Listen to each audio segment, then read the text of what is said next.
of me doing da da da da da da da da, and just post that, because that will look, yeah, that's gonna look good. That's the Here's my conversation we writing. have when, yes, What? that's Here's what my you get. yeah. Here's my writing advice. Here's my writing Da, da, advice. da, da, da, da, da. Da da da da da da da da da da da da da da da da da da da da. Right. You mentioned Boston Logan Airport. The first book takes place entirely in Boston or the surrounding area. You did a lot of damage to Boston. Were you working out some issues?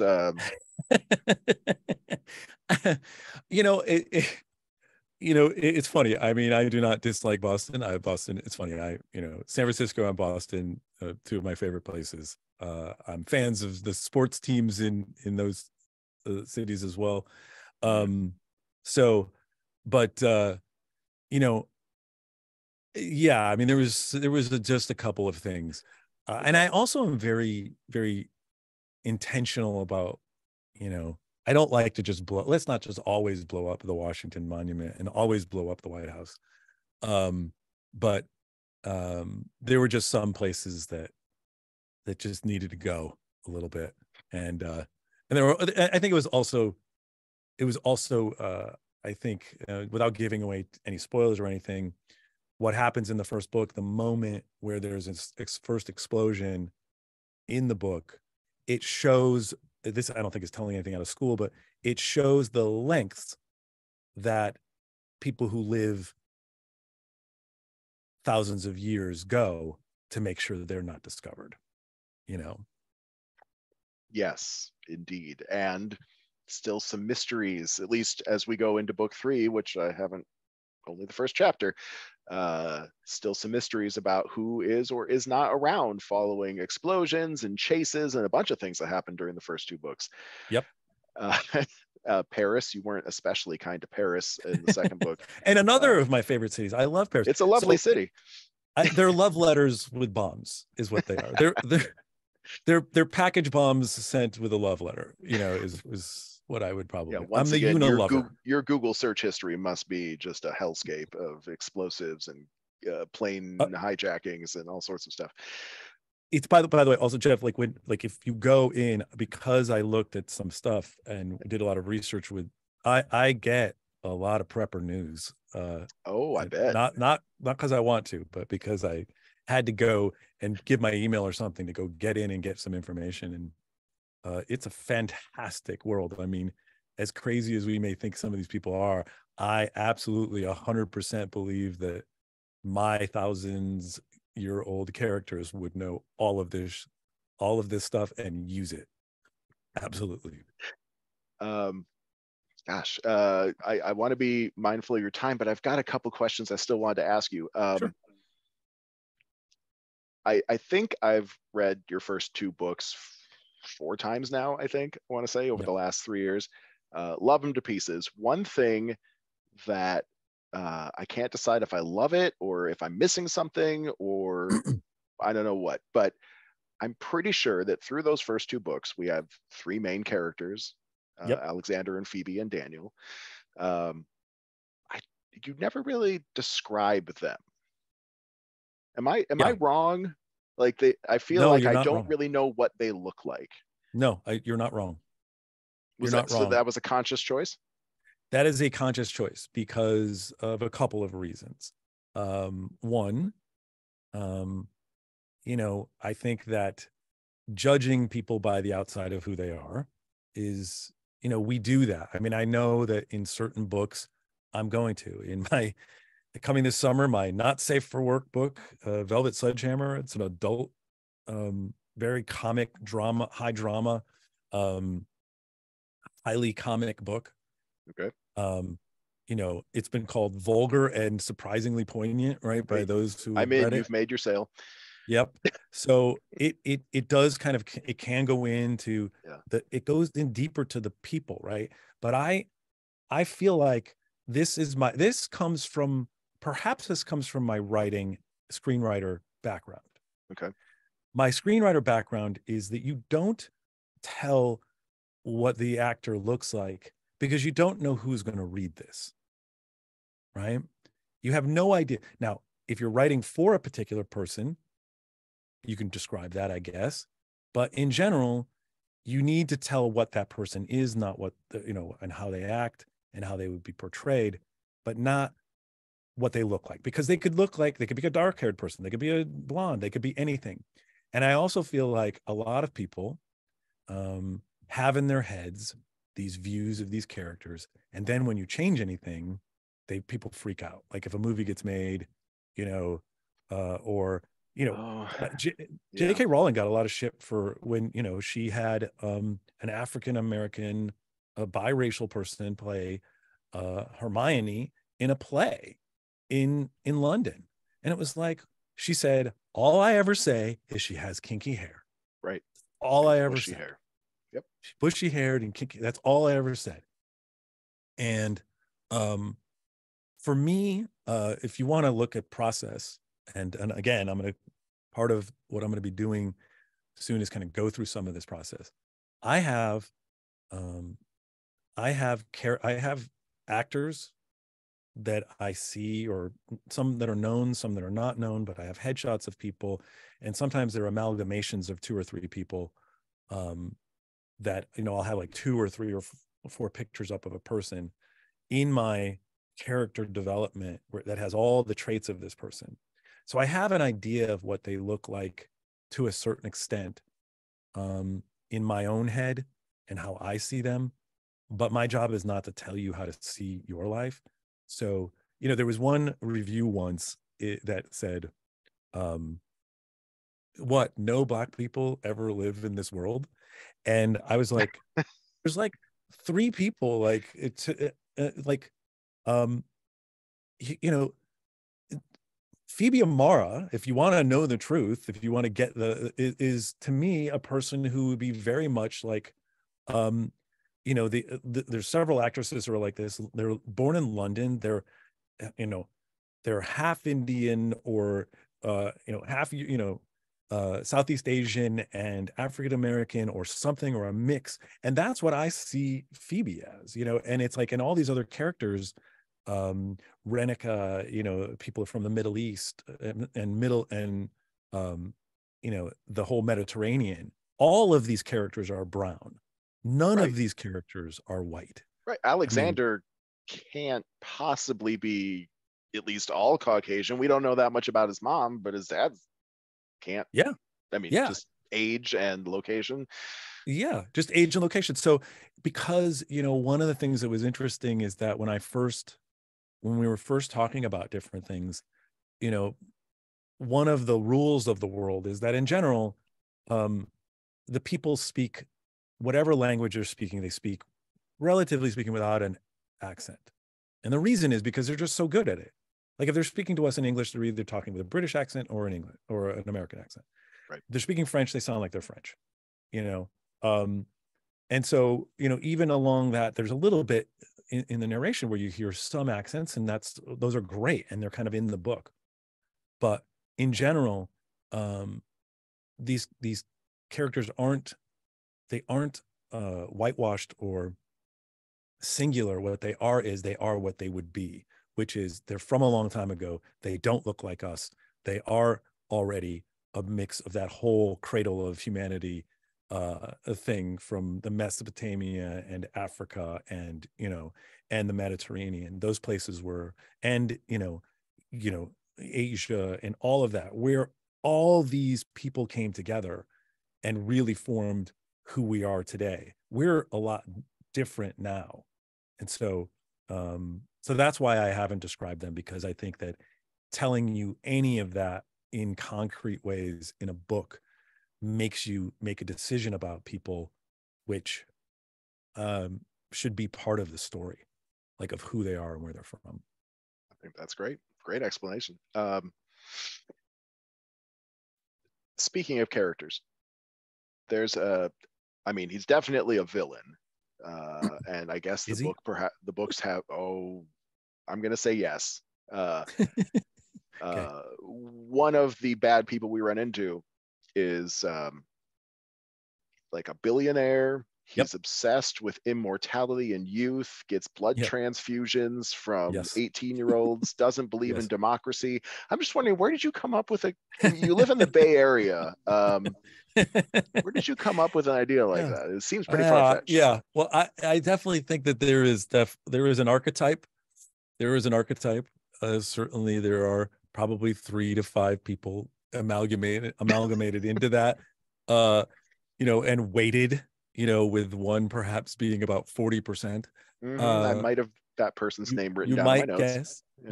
you might have guessed some of that. But again, it's about, and some of the just, this is again where you go and you take reality and you kind of, you can't make, you can't make this stuff up. You really can't. You can't make this stuff up. There's the things that some people say.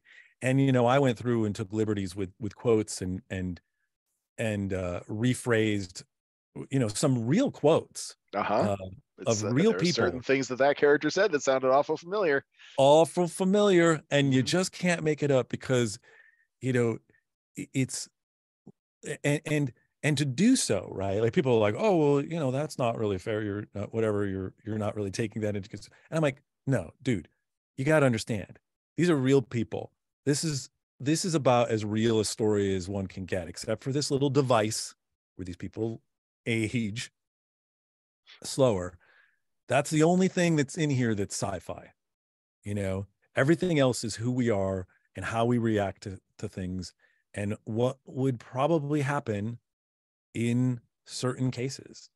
I try not to, I like to watch fantasy sometimes.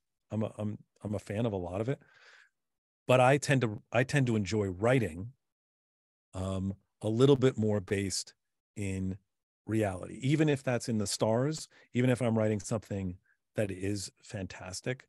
I try to keep it based in reality. I've got a new book that's going to come out that I'm working on between book 4, not the adult mainstream, but another sci-fi book, and it kind of goes the opposite way, where this has no magic, this has no, weird things, but I found a device that allowed me to do almost anything I wanted, and I wanted to explore that a little bit, but um, it's still based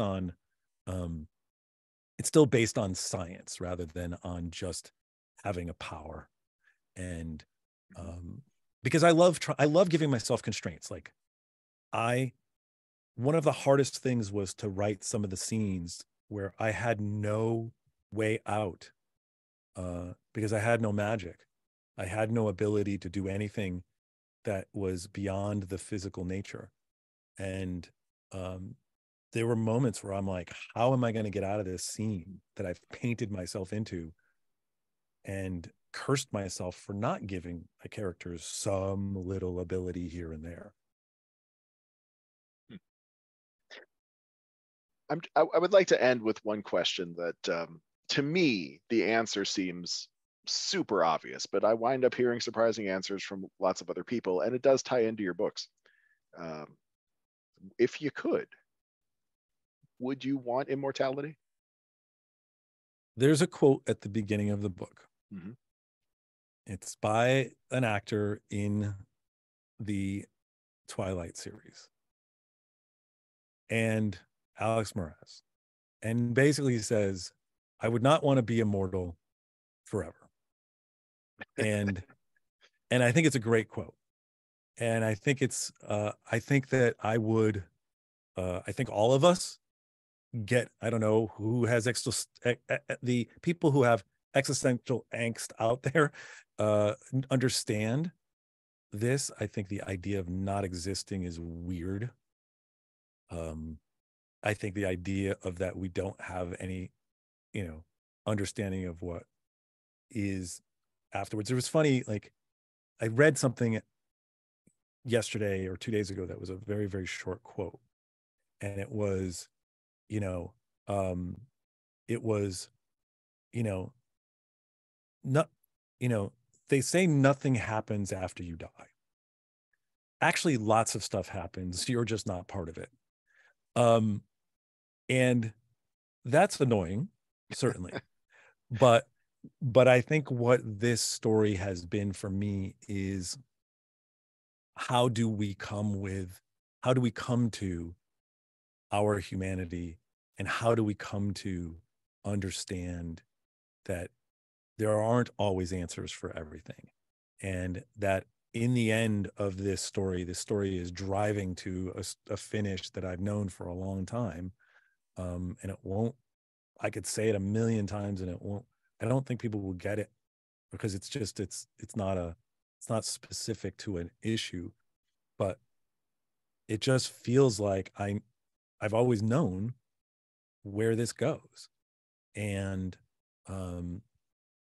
our characters have to act in the way that they can, and they want to get out.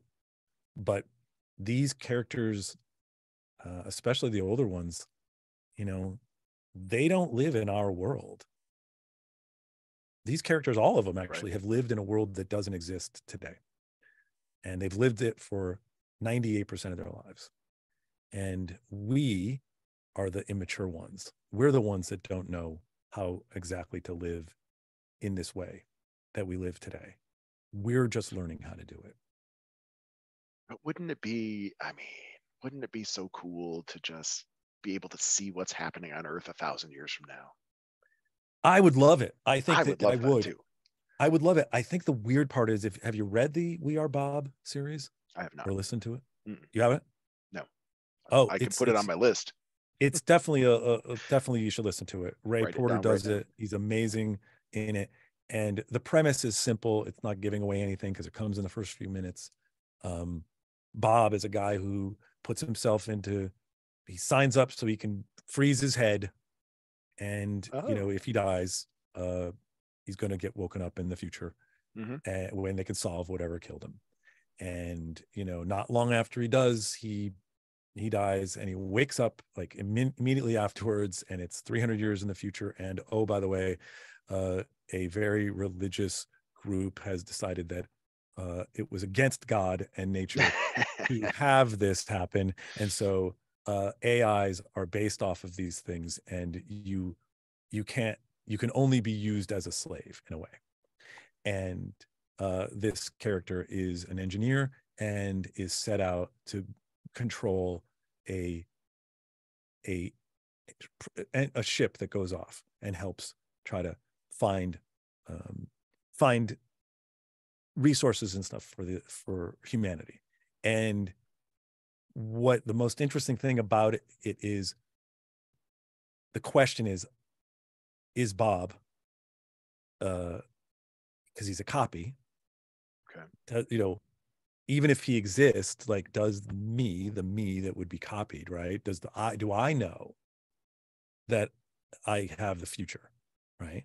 Hmm. That other Bob has a future, but I don't know if I would remember, because I'm still something else. And each one of those other Yeah. iterations. I So mean, that's a different path to immortality. I feel like that would at least take the sting off of death, even though you wouldn't actually yourself get to experience the future. that's right. But of course, I would, I would absolutely 100%. I mean, don't we all, until very late, think we're going to live forever? I mean, I think that's how I think we live our lives, most of us. You know, and we always laugh at the people who go, I have friends of mine who have been living for retirement for their entire lives. Like, they've been practicing, like, and I'm like, God, that seems weird. But I agree with your premise. I agree with your premise, Jeff. I think if I gave you my honest personal answer, of course I'd want to live for as long as I could. I think it would. I think we would get a bit annoyed with each other. I think like these characters here. Yeah. I talked with my girlfriend about this, and she's like, "Oh, I love you, man, but 1,000 years of you." Yeah, it's funny. My That, girlfriend doesn't want that either, but I do. I'm like, I would be like all over that. 1,000 years of that. That'd be great. But they know us though. We don't always know ourselves. Yeah, that's true. I guess maybe I should think about that some.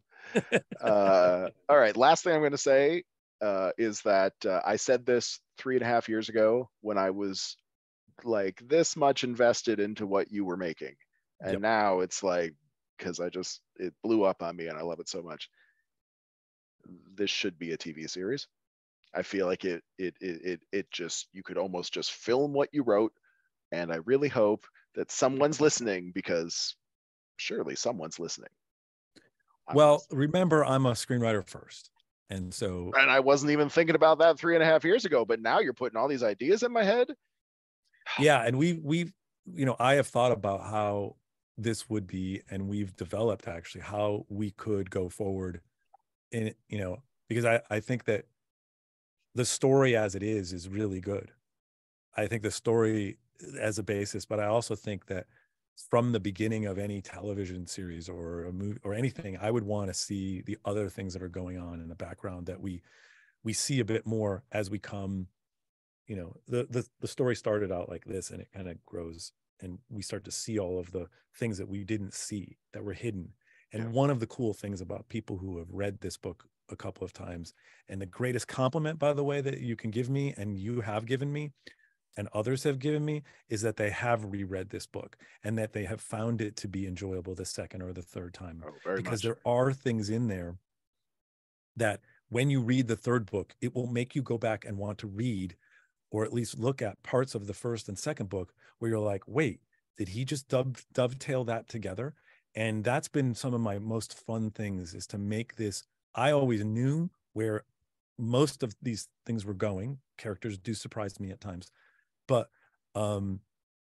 there are places that we get to in the third book that if I was telling the story in a visual medium, I might want to see some of those characters, what they are doing in the background earlier. So I think it would be kind of a fun experience to take this to that next level. And when it happens, I'd love to come for a set visit and see how things are going. You would definitely be invited. Definitely come. Well, I'm just going to keep crossing my fingers because I love it. So I'm going to go enjoy the third book now. You have been incredibly generous with your time. I'm looking forward to seeing how the story ends, and if the opportunity arises someday, perhaps some kind of spoiler cast where we just blow some of this stuff up and I ask you some of my deeper abiding questions about what happened. Yeah, well, we could do one where it just says beep, where we just, oh yeah, how about beep? Oh, beep. When beep came, boy, when beep was terrible. Oh. Beep was terrible, but when beep beeped, oh, it was beep and beep. I mean, that was what we'll do. We'll just do that, and people will enjoy that just for the sound in their ears that they'll hear for days. I'm going to look forward to that. Where can people find you online? They can find me at pretty much Edward Savio everywhere. So Edward Savio, at Edward Savio on Twitter, Instagram. If you look my name up on Facebook actually has a really, I always kind of we all diss Facebook a little bit, but I think I have some, what's that?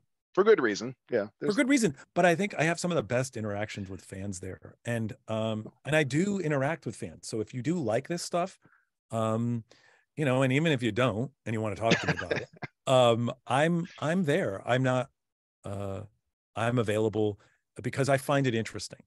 And, we have good conversations. I'm not going to tell you what happens. But I will, I do have conversations about things that are meaningful in the book, and it's a lot of fun. So Edward Savio at all those places, edwardsavio.com. If you go to edwardsavio.com and just scroll down to the bottom and you give me your email, I do not email people about anything other than just giving you guys free things like access to a free novella. Right. If you haven't read Bloodborne, Jeff, you should read the /Bloodborne. You've read the second book now, and the Renica character that gets introduced in the second book pretty great has character. Her own story. Yeah. And it's just a lot of, she's a different animal. She's great. And yeah. So, so you go there, you just put in your name and you can get instant access to it. And also you'll see other stuff. Amazing. And your books are on Amazon, they're on Audible. Yep. In bookstores, you can get them, ask for them if they're not there on the shelf, yell at them if they don't have them on the shelf, just yell. I totally agree. Absolutely. Well, thank you again for your time, Edward. I hope we talk to you again soon. I'm looking forward to this third book and everything else to come. Velvet Sledgehammer, you said? The Velvet Sledgehammer. The Velvet Sledgehammer. Yeah. Sort of a novel. You already sold me on it, so all good there. All right. Well, you have a All great right. rest of your day. And again, thank you for joining us on Pod of Thrones. Thanks, Jeff. Bye.